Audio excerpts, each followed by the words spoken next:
Chapter 3. Rising Temperatures and Rising Seas. Civilization has evolved during a period of remarkable climate stability, but this era is drawing to a close. We are entering a new era, a period of rapid and often unpredictable climate change. The new climate norm is change. In the spring of 2007, while giving a lecture at Kyoto University, I noted that there had been a remarkable shift during the decade since the Kyoto Protocol was negotiated. In 1997, climate change was discussed in the future tense. Today we discuss it in the present tense. It is no longer something that may happen. It is happening now. Today not only do we know that the Earth is getting warmer, but we can begin to see some of the effects of higher temperatures. Mountain glaciers are melting almost everywhere. Himalayan glaciers that feed the rivers that irrigate the rice fields of China and the wheat fields of India are fast disappearing. The attention of climate scientists is turning to the melting ice sheets of Greenland and West Antarctica. If we cannot cut carbon emissions quickly enough to save these, then sea level will rise 12 meters, 39 feet. Many of the world's coastal cities will be underwater. Over 600 million coastal dwellers will be forced to move. The destructive effects of higher temperatures are visible on many fronts. Crop withering heat waves have lowered grain harvests in key food-producing regions in recent years. In 2002, record high temperatures and drought reduced grain harvests in India, the United States, and Canada, dropping the world harvest 90 million tons, or 5% below consumption. The record-setting 2003 European heatwave contributed to a world harvest that again fell short of consumption by 90 million tons. Intense heat and drought in the U.S. Corn Belt in 2005 contributed to a world grain shortfall of 34 million tons. Such intense heat waves also take a direct human toll. In 2003, the searing heat wave that broke temperature records across Europe claimed more than 52,000 lives in 9 countries. Italy alone lost more than 18,000 people, while 14,800 died in France. More than 18 times as many people died in Europe in this heat wave as died during the terrorist attacks on the World Trade Center on September 11, 2001. The insurance industry is painfully aware of the relationship between the higher temperatures and storm intensity. As weather-related damage claims have soared, the last few years have brought a drop in earnings and a flurry of lowered credit ratings for insurance companies as well as the reinsurance companies that insure them. Companies using historical records as a basis for calculating insurance rates for future storm damage are realizing that the past is no longer a reliable guide to the future. This is a problem, not only for the insurance industry, but for all of us. We are altering the Earth's climate, setting in motion trends we do not always understand with consequences we cannot anticipate. Rising temperature and its effects. Scientists at the Goddard Institute for Space Studies of the National Aeronautics and Space Administration, NASA, gathered data from a global network of some 800 climate monitoring stations to measure changes in the Earth's average temperature. The direct measurements go back to 1880. Since 1970, the Earth's average temperature has risen by 0.6 degrees Celsius, or 1 degree Fahrenheit. Meteorologists note that the 23 warmest years on record have come since 1980, and the 7 warmest years since record-keeping began in 1880 have come in the last 9 years. 4 of these, 2002, 2003, 2005, and 2006 were years in which major food-producing regions saw their crops wither in the face of record temperatures. The amount of carbon dioxide, CO2, in the atmosphere has risen substantially since the start of the Industrial Revolution, growing from 277 parts per million, ppm, to 384 ppm in 2007. The annual rise in the atmospheric CO2 level, one of the world's most predictable environmental trends, is the result of the annual discharge into the atmosphere of 7.5 billion tons of carbon from burning fossil fuels, and 1.5 billion tons from deforestation.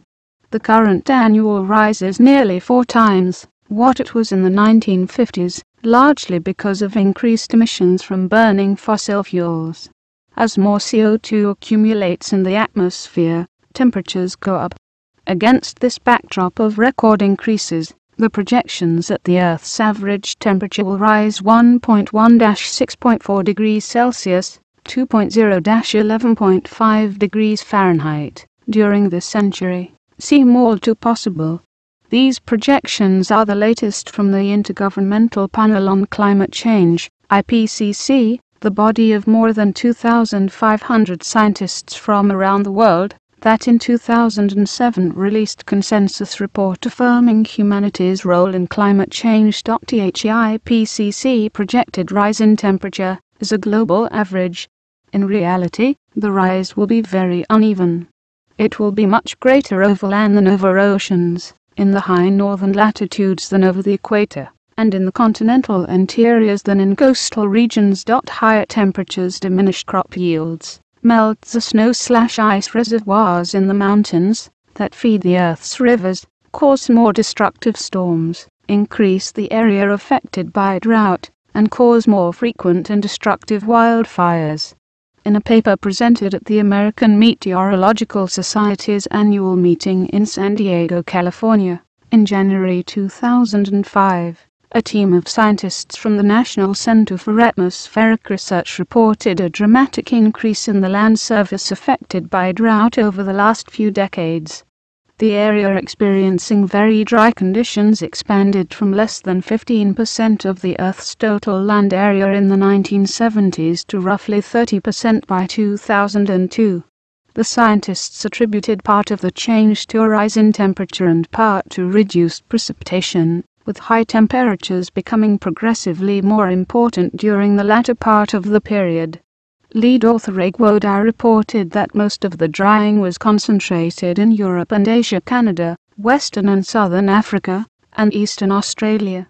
Researchers with the U.S. Department of Agriculture's Forest Service, drawing on 85 years of fire and temperature records, reported in August 2004 that even a 1.6 degrees Celsius rise in summer temperature could double the area of wildfires in the 11 western states.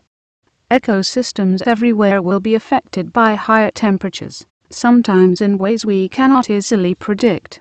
The 2007 IPCC report notes that a rise in temperature of 1 degree Celsius will put up to 30% of all species at risk of extinction.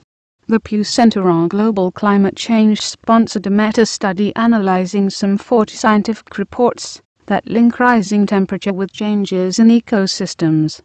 Among the many changes reported are spring arriving nearly 2 weeks earlier in the United States, tree swallows nesting 9 days earlier than they did 40 years ago, and a northward shift of red fox habitat that has it encroaching on the Arctic fox's range.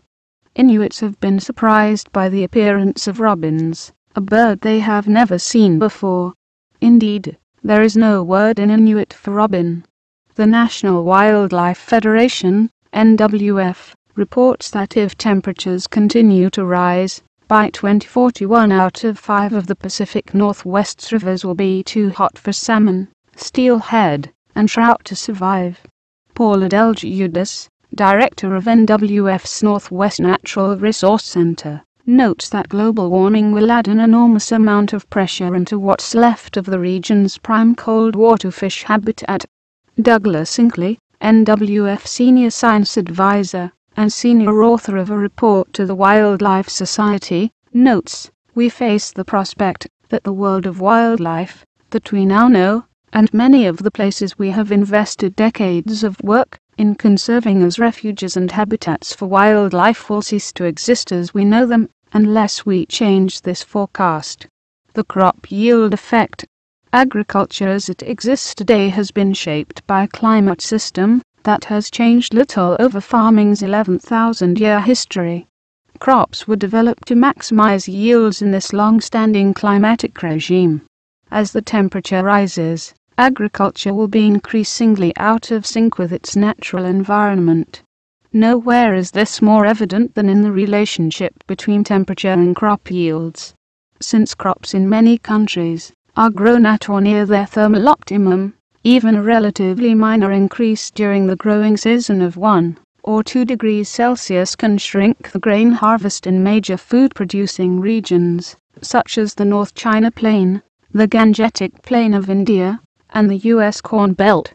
Higher temperatures can reduce, or even halt photosynthesis, prevent pollination, and lead to crop dehydration. Although the elevated concentrations of atmospheric CO2 that raise temperature can also raise crop yields, the detrimental effect of higher temperatures on yields overrides the CO2 fertilization effect for the major crops.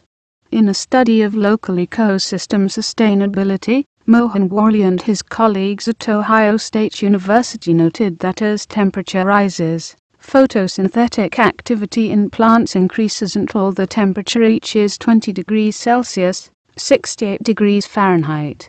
The rate of photosynthesis then plateaus until the temperature hits 35 degrees Celsius, 95 degrees Fahrenheit, whereupon it begins to decline, until at 40 degrees Celsius, 104 degrees Fahrenheit, photosynthesis ceases entirely.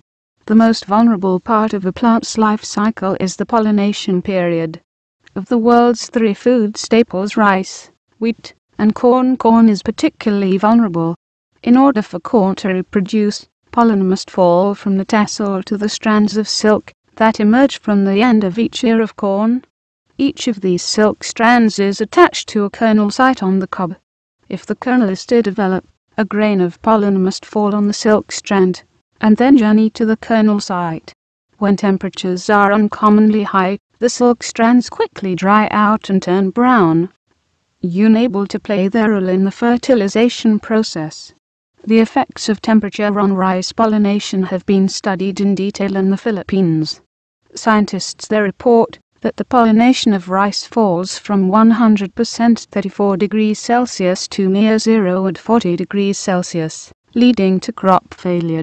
High temperatures can also dehydrate plants. While it may take a team of scientists to understand how temperature affects rice pollination, anyone can tell that a wilted cornfield is suffering from heat stress. When a corn plant curls its leaves to reduce exposure to the sun, photosynthesis is reduced, and when the stomata on the underside of the leaves close to reduce moisture loss, CO2 intake is reduced, thereby restricting photosynthesis. At elevated temperatures, the corn plant, which under ideal conditions is so extraordinarily productive, goes into thermal shock. Within the last few years, crop ecologists in several countries have been focusing on the precise relationship between temperature and crop yields. One of the most comprehensive of these studies was conducted at the International Rice Research Institute, IRI, in the Philippines. A team of eminent crop scientists using crop yield data from experimental field plots of irrigated rice confirmed the rule of thumb emerging among crop ecologists that a 1 degree Celsius rise in temperature above the norm low was wheat, rice, and corn yields by 10%. The IRI finding was consistent with those of other recent research projects. The scientists concluded that temperature increases due to global warming will make it increasingly difficult to feed Earth's growing population. 2 scientists in India, K.S. Kavi Kumar and Jyoti Parakh, assessed the effect of higher temperatures on wheat and rice yields. Basing their model on data from 10 sites, they concluded that in North India a 1 degree Celsius rise in mean temperature did not meaningfully reduce wheat yields, but a 2 degree rise lowered yields at almost all the sites. When they looked at temperature change alone, a 2 degree Celsius rise led to a decline in irrigated wheat yields ranging from 37% to 58%. When they combined the negative effects of higher temperature with the positive effects of CO2 fertilization, the decline in yields among the various sites ranged from 8% to 38%. For a country projected to add 500 million people by mid-century, this is a troubling prospect. Reservoirs in the sky.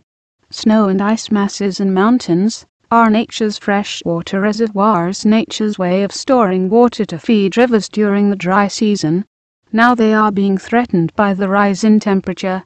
Even a 1-degree rise in temperature in mountainous regions can markedly reduce the share of precipitation falling as snow and boost that coming down as rain.